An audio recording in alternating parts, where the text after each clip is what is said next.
Shafi'i जद्द आला की तरफ निस्बत है। सिलसिला नसब ये है मोहम्मद बिन इदरीस बिन अब्बास बिन उस्मान बिन शाफे बिन साइब बिन उबैद बिन अब्द यजीद बिन हाशिम बिन मुत्तलिब बिन अब्द मनाफ बिन उसई बिन किलाब। इमाम शाफई का सिलसिला नसब अब्द मनाफ पर हुजूर सल्लल्लाहु अलैहि वसल्लम के नसब से मिल जाता है। सरवर आलम सल्लल्लाहु अलैहि वसल्लम ने इरशाद फरमाया, बेशक बनु हाशिम और बनु मुत्तलिब एक ही हैं। आप अलैहिस्सलाम ने हाथों की उंगलियों को पैबस्त किया, फरमाया वो लोग ना तो अहदे जाहिलियत में हमसे जुदा हुए और ना अहदे इस्लाम में। आपकी वालिदा का नाम फातिमा बिनते अब्दुल्लाह बिन हसन बिन अली बिन अबी तालिब है, मगर खतीब बगदादी और काजी इयाज ने लिखा है कि उनकी वालिदा कबीला बनु अज़द से थी, जिनके बारे में रसूलुल्लाह सल्लल्लाहु अलैहि वसल्लम ने इरशाद फरमाया, यानी अज़द अरब के अंसर हैं। हाफिज शमसुद्दीन ज़ाहबी लिखते हैं, इमाम शाफई की वालिदा कबीला अज़द से ताल्लुक रखती थी। इमाम शाफई के जद्दे आला साइब बिन उबैद मुत्तलबी जो बदर में गिरफ्तार हुए थे, ज़र्रे फिदिया अदा करके रिहाई हासिल की। वो नबी करीम सल्लल्लाहु अलैहि वसल्लम से सूरतन मुशाबहत रखते थे। उन्होंने इस्लाम कबूल किया, मर्तबा सहाबियत पर फाइज हुए। हाफिज ज़ाहबी लिखते हैं, साइब बिन उबैद मुत्तलबी बदर के दिन कैद होने वाले मुशरिकीन में से हैं और वो नबी पाक सल्लल्लाहु अलैहि वसल्लम से मुशाबहत रखते थे। शाफे बिन साइब जिनकी तरफ शाफई की निस्बत की जाती है, उन्होंने नबी सल्लल्लाहु अलैहि वसल्लम से मुलाकात की जब वो नौखेज थे। उनके बाप साहिब ने बदर के दिन इस्लाम कबूल किया। वो जंग बदर में कुफार की तरफ से बनु हाशिम के अलमबरदार थे। वो गिरफ्तार किए गए तो उन्होंने अपना फिदिया अदा किया, फिर इस्लाम लाए। उनसे पूछा गया, जर्रे फिदिया देने से पहले आपने इस्लाम कबूल क्यों न किया? जवाब दिया, मैंने मुसलमानों को उनके हक से महरूम करना पसंद नहीं किया। इमाम शाफई की विलादत गज़ा शाम के अंदर 150 हिजरी में हुई। एक कौल ये भी है कि विलादत अस्कलान शाम में हुई। बाज़ रिवायतों में है कि विलादत यमन में हुई। अल्लामा इब्न खलकान तहरीर फरमाते हैं कि गज़ा में विलादत का कौल ज्यादा सही है। इमाम शाफई के वालिद का इंतकाल आपकी विलादत से पहले या कुछ रोज बाद हुआ। विलादत से पहले आपकी वालिदा ने ये ख्वाब देखा, फरमाती है, मुश्तरी सितारा मेरे जिस्म से निकला और मिस्र में गिरा, जिसकी रोशनी हर शहर में पहुंची। ताबीर करने वालों ने ताबीर बयान की कि उनके बदन से एक बेनजीर बच्चा पैदा होगा जिसका इल्म मिस्र से तमाम शहरों में आम होगा। इमाम शाफई की वालिदा दर यतीम को गज़ा से मक्का मुकरमा लाईं जबकि वो 2 साल की थी।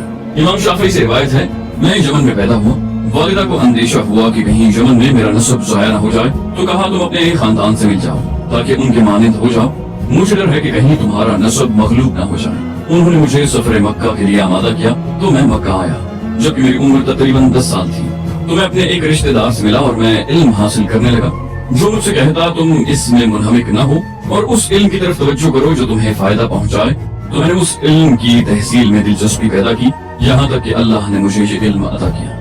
पहली रिवायत से मालूम होता है कि 2 साल की उम्र में मक्का आए और दूसरी रिवायत से पता चलता है कि 10 साल की उम्र में मक्का तशरीफ लाए। इन दोनों रिवायतों में तत्वीक इस तरह मुमकिन है कि वालिद के विसाल के बाद उनकी वालिदा गज़ा से पहले मक्का लाईं ताकि खानदान से उनका तारुफ करवा दें और उनकी तरफ उनकी निस्बत कायम कर दें। फिर वो अपने शीखर बच्चे को अपने मैके यमन लेकर चली गईं ताकि उनकी परवरिश और बर्दाश्त हो सके।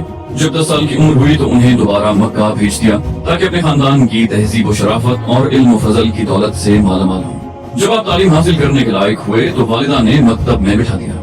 मुफलिसी की वजह से माँ के पास इतने पैसे न होते कि मौल्लिम की फीस अदा की जाती, जिसकी बिना पर मौल्लिम आपकी तरफ मुतवज्जह न होता।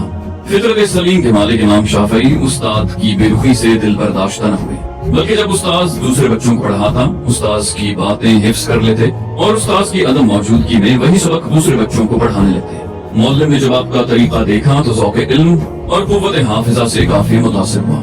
मौल्लिम ने गौर किया और देखा कि शाफई उसके हक में उस उजरत से कहीं ज्यादा मुफीद है जिसकी वो आरजू रखता है। मौल्लिम ने उस उजरत का मुतालबा तर्क कर दिया।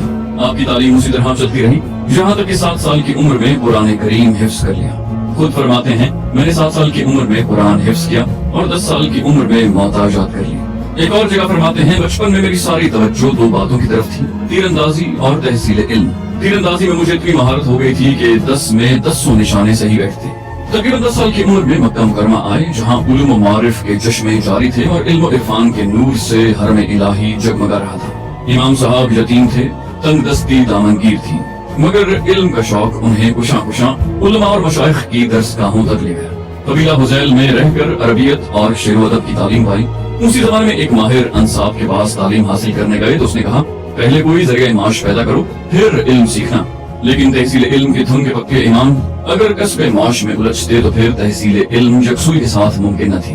اس لیے آپ افلاس اور غربت کی حالت میں ہی اس طرح طلب علم کرتے رہے کہ کاغذ خریدنے کے لیے پیسہ نہ ہوتا تو ہٹیوں ٹھیکریوں اور کھجور کے پتوں پر علوم و معارف کے شہپارے تحریر فرماتے ہیں. بتاتے ہیں کہ میں علماء کی مجلسوں میں شریک ہوتا تو احادیث و مسائل ایجاد کرتا.